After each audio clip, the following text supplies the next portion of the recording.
అన్న చెప్పండి. ఏంటి అధికారం పోయిన తర్వాత ఏమన్నా జోష్ తగ్గిందా? ఎలా ఉంది పార్టీలో జోష్ కావచ్చు? ఎలా ఉన్నారు? చూస్తున్నారు ఎట్లా కనిపిస్తుందో. హ్మ్. మాకు అధికారంతో సంబంధం లేకుండా బీఆర్ఎస్ పార్టీ కార్యకర్తలు ఎప్పుడు కేసీఆర్ గారు వెంటే ఉంటారు. ఆ. కేసీఆర్ గారు తీసుకున్న ప్రతి నిర్ణయానికి కట్టుబడి పనిచేస్తారు. హ్మ్. అలా డౌట్ ఏం లేదు. ఎట్లా చూస్తారన్న అసెంబ్లీలో ఆ మాటలు కావచ్చు అవన్నీ ఎట్లా చూస్తారు? ఇప్పుడు ఉమ్మడి రాష్ట్రంలో చాలా మంది ముఖ్యమంత్రులను చూసినాం, ఆ. ఆ?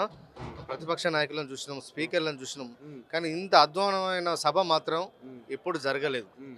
రాజశేఖర రెడ్డి గారు ఉన్నప్పుడు అంత తెలంగాణ ఉద్యమంలో రాజశేఖర రెడ్డి గారు తెలంగాణ వ్యతిరేకించేది. ఆ. ఈవెన్ చంద్రబాబు నాయుడు గారు కూడా తెలంగాణ వ్యతిరేకించేది. ఆ. ఆ రోజు కేసీఆర్ గారు కూడా అసెంబ్లీలో ఎమ్మెల్యే ఉన్నారు. ఉమ్. ఆ రోజు కూడా కేసీఆర్ గారు వాయిస్ని వాళ్ళు విన్నారు. ఉమ్. అంటే వినయ్ కల్చరు ప్రతిపక్ష సభ్యులు చెప్తే వినయ్ కల్చర్ ఆనాడు సభల్లో సమావేశాల్లో ఉండే అసెంబ్లీలో ఉండే. ఇవాళ రేవంత్ రెడ్డి గారు ముఖ్యమంత్రి ఉన్నప్పుడు కనీసం ప్రజల వాయిస్ వింటున్నారా? ప్రతిపక్ష సభ్యుల వాయిస్ వింటున్నారా? వినని దానికి కేసీఆర్ గారు ఎందుకు వాళ్ళ సభకు?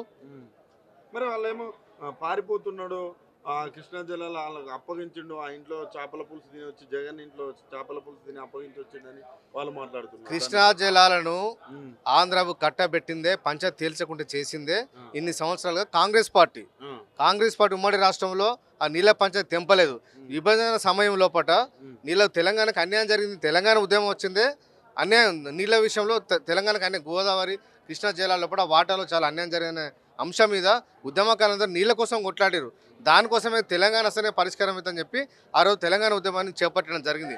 ఇవాళ నీళ్ళ పంపకంలో ఆ విషయంలో ఆ రోజు పార్లమెంటులో అప్పటి పంపకం ఏ విధంగానైతే ఆంధ్రాకి ఎన్ని నీళ్ళు పోతున్నాయి, రాయలసీమకి ఎన్ని పోతున్నాయి, తెలంగాణకి ఎన్ని పోతాయి, అప్పటి పారకం ఏదైతే ఉండేనో ఆ నీళ్ళనే డివైడ్ చేసి దాని విభజన చట్టాలను పెట్టిరు. దానివల్ల నష్టం జరిగిందని చెప్పి కేసీఆర్ గారు గత 9.5 సంవత్సరాలుగా పార్లమెంట్లో కొట్లాడుతూనే ఉన్నాం.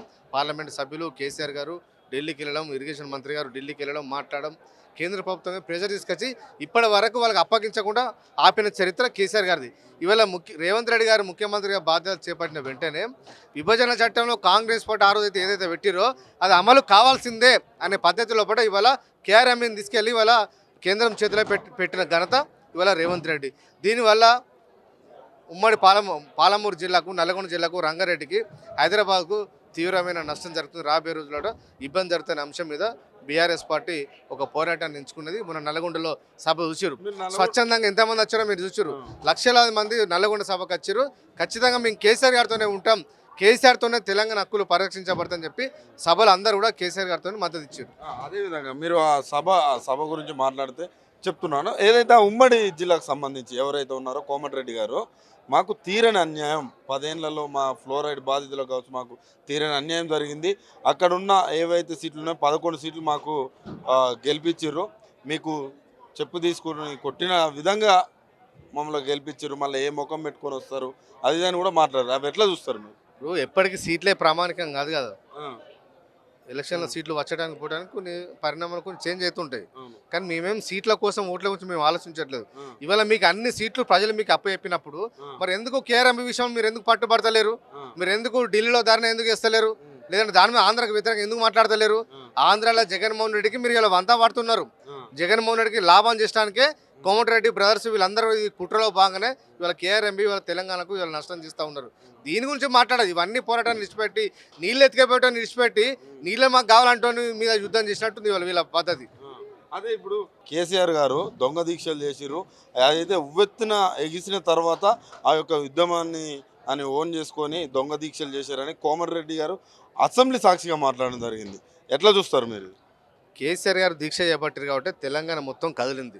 యువకులందరూ తెలంగాణ ఉద్యమంలో పాల్గొన్నారు. అందరూ రోడ్ల మీదకి వచ్చారు. కొందరు తెలంగాణ కోమటిరెడ్డి ఎప్పుడు రాజీనామా చేసిండు?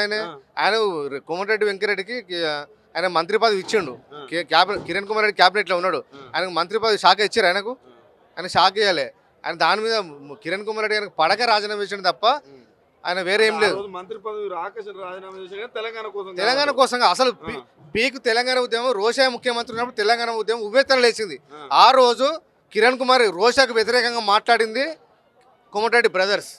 కోమటిరెడ్డికి వ్యతిరేకంగా మాట్లాడారు. వీళ్ళ రోషా గారికి వ్యతిరేకంగా మాట్లాడారు. రోషాను ముఖ్యమంత్రిగా దించడం ఎజెండాగా వాళ్ళు మాట్లాడారు కాబట్టి కిరణ్ కుమార్ రెడ్డి ఆయనకు మంత్రి పదవి ఇచ్చిండు. మంత్రి పదవి ఇచ్చిన తర్వాత ఆయనకు వ్యతిరేకంగా మాట్లాడి ఆయన తీసి పక్క పెట్టడం వల్ల ఎట్లాగా ఆయనే మంత్రి పదవి నుంచి తీసేస్తారనే ఉద్దేశంతో ఆయనే రాజీనామా చేసి బయటకు వచ్చిండు. అదేవిధంగా కేసీఆర్ గారిని పాపాల భైరవుడు అనడంలో మీరు ఎట్లా చూస్తారు? ఆ వర్డ్స్ కాంగ్రెస్ పార్టీ నాయకులను మించిన పాపాల బైరవులు ఉన్నారా? ఆ?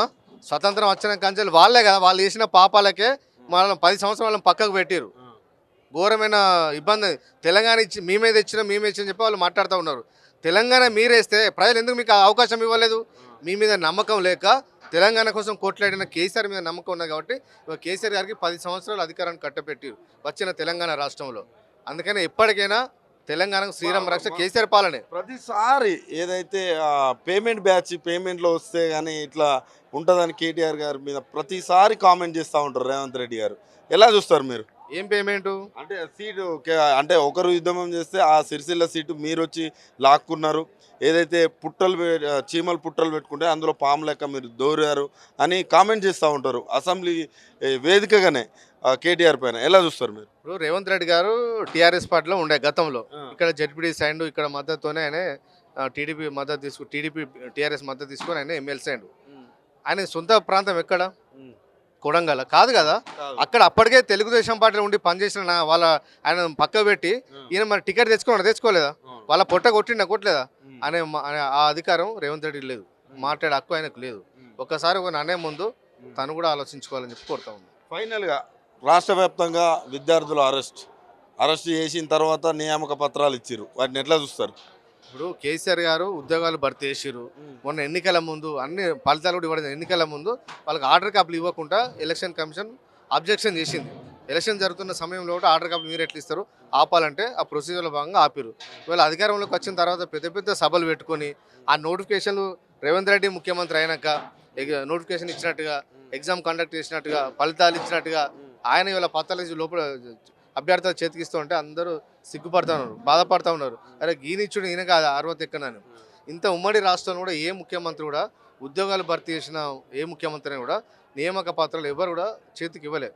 అదేవిధంగా రైతు బంధు మేము అందరికి ఇచ్చినాం, ఇవ్వలేదని అడిగిన వాళ్ళని చెప్పుతో కొడతామని కొంతమంది సోషల్ మీడియా వేదిక కావచ్చు, కొంతమంది మంత్రులు కూడా అనడం జరిగింది. ఎట్లా చూస్తారు? కోమటిరెడ్డి వెంకరెడ్డి అన్నాడు రైతు బంధు అడిగితే చెప్పుతో కొడతామన్నాడు. ఆ మాట ఎలక్షన్ ముందంటే అయిపోవు కదా. నేను ఎవరు అడగపోదురు, నీకు ఓటు అయిపోదురు. ఇవాళ మీరు ఇచ్చిన హామీ ప్రకారమే రైతు బంధు చేయాలని చెప్పి ఇవాళ రైతులు కోరుతా ఉన్నారు. నువ్వు రైతులు అవమానించినావు బిడ్డ. రైతులతో పెట్టుకున్న ఎవడు బాగుపడలేదు. రేపు పార్లమెంట్ ఎన్నికల లోపల రేపు కాంగ్రెస్ పార్టీ పరిస్థితి రేపు ఆ రైతులు తేలుస్తారు. లాస్ట్లో ఫైనల్ క్వశ్చన్ అన్న, ఏదైతే తెలంగాణ చిహ్నం కావచ్చు, తెలంగాణ తల్లి విగ్రహం కావచ్చు, మార్పు ఎలా చూస్తారు మీరు? వాళ్ళకు తలకే లేదు. కాంగ్రెస్ పార్టీ నాయకులకు ఏం చేయనో అర్థమైతలేదు. ఏదో నిత్యం వార్తల న్యూస్లో ఉండాలనే ఉద్దేశంతో రాజరికానికి వ్యతిరేకంగా అని చెప్పి ఇలా మాట్లాడుతూ ఉన్నారు. ఢిల్లీలో ఎర్రకోట మీద జెండా ఎగరేస్తూ ఉన్నారు. మరి వద్దని ఇచ్చే స్టేట్మెంట్ నీకు దమ్ము నీకుందా? గతంలో కాంగ్రెస్ పార్టీ ప్రధానమంత్రులు ఎర్రకోట మీద ఎగరేసారు. మరి వద్దనే దమ్ము మరి నీకున్నదా? ఇవాళ అది అర్థం అయితే ఇది కూడా మేము బంద్ చేయాల్సింది. ఇవాళ తెలంగాణ అస్తిత్వం కోసం పోరాటం జరిగింది. ఇక్కడ చార్మినార్ తెలంగాణ ఐకాన్, కాకతీయ కళాతోరణం తెలంగాణ సంస్కృతికి ప్రతిబింబం. ఇలాంటి వాటిని వద్ద అంటే చాలామంది చరిత్రకారులు, సాహిత్యవేత్తలు అందరూ ఇలా రేవంత్ రెడ్డిని మూర్ఖుడు అని అంటున్నారు. అదే తెలంగాణ తల్లి విగ్రహం కూడా అన్ని ప్రతిదీ అంటే ఆభరణాలు ధరించి ఉంటుందని నేను అనుకోలేదు. మన తల్లి, మన చెల్లి కావచ్చు, మన అమ్మ కావచ్చు, ఎక్కడ కూడా తెలంగాణలో ఆభరణాలు ధరించరు అని మాట్లాడడం అలా ఎట్లా చూస్తారు? రేవంత్ రెడ్డి కుటుంబ సభ్యుల మీద తులం బంగారం కూడా ఏం లేదా? బంగారం వేసుకోరా? ఆభరణం వేసుకుంటే తప్ప? అసెంబ్లీ వేదికగానే చెప్తున్నా. ఆభరణం వేసుకుంటే తప్ప? ఆభరణం వేసుకుంటే తప్పైతే తెలంగాణ బంగారం షాపులను బంద్ చేయండి. మరి మొత్తం దేవతామూర్తులకు ఉన్నప్పుడు మరి మనసు మా ఆడబిడ్డలు కూడా వేసుకుంటారు కదా.